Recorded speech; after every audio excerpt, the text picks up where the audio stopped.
İranın nüvə alimlərini, yüksək rütbəli zabitlərini bir-bir aradan götürən İsrail, zənginləşdirilməyə çalışdıkları nüvə obyektlərini hədəf alan İsraillə Birləşmiş Ştatlar, amma günahlandırılan və ittiham olunan Azərbaycan. Biz artıq çoxdandır Azərbaycandan ummuruq belə bir şeyləri.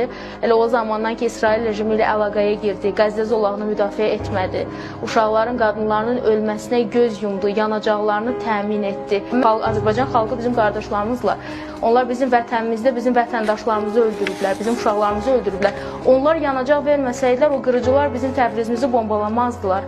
Bizim ikimizin də Təbrizini, bəyəm illər boyu can yandırmırdınız Təbriz barədə, bəyəm ağız dolusu Təbrizim şeirləri oxumurdunuz. Bəs niyə Təbrizinizdə indi 7 yaşlı uşaqlar şəhid olur və siz buna susursunuz? Necə bunu bacarırsınız? Və qorxun ki, Azərbaycanın şiələri, qeyrətli müsəlmanları sizə qarşı qalxacaqlar və buna dözməyəcəklər. Əgər axırınızı görmək istəmirsinizsə gözünüzün qarşısında vicdanınızın gözünü biraz açın, bir miqdar geri çəkilin siyasətlərinizdən, kənardan baxın məsələlərə.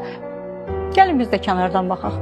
Nə politoloq, nə siyasi şərhçi, nə aparıcı. Sizdən bir Azərbaycan türkü olaraq, Azərbaycan vətəndaşı olaraq soruşuram. Azərbaycandan nə istəyirsiniz?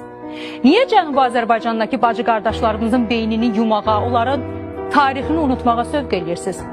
Nədən qorxursunuz? Axı Azərbaycandan sizə heç bir təhlükə yoxdur.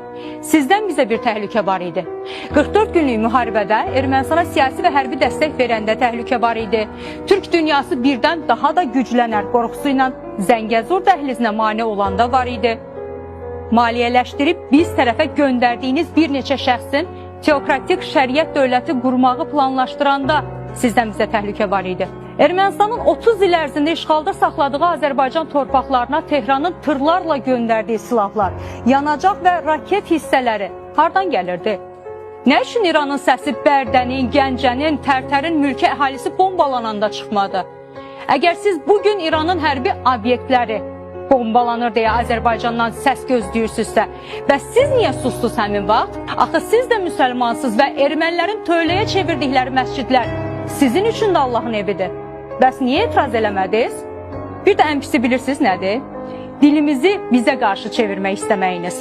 Fars dilli segmenti necəsə başa düşmək olar, amma bizim öz dilimizi bizə qarşı çevirməyə cəhd göstərməyin.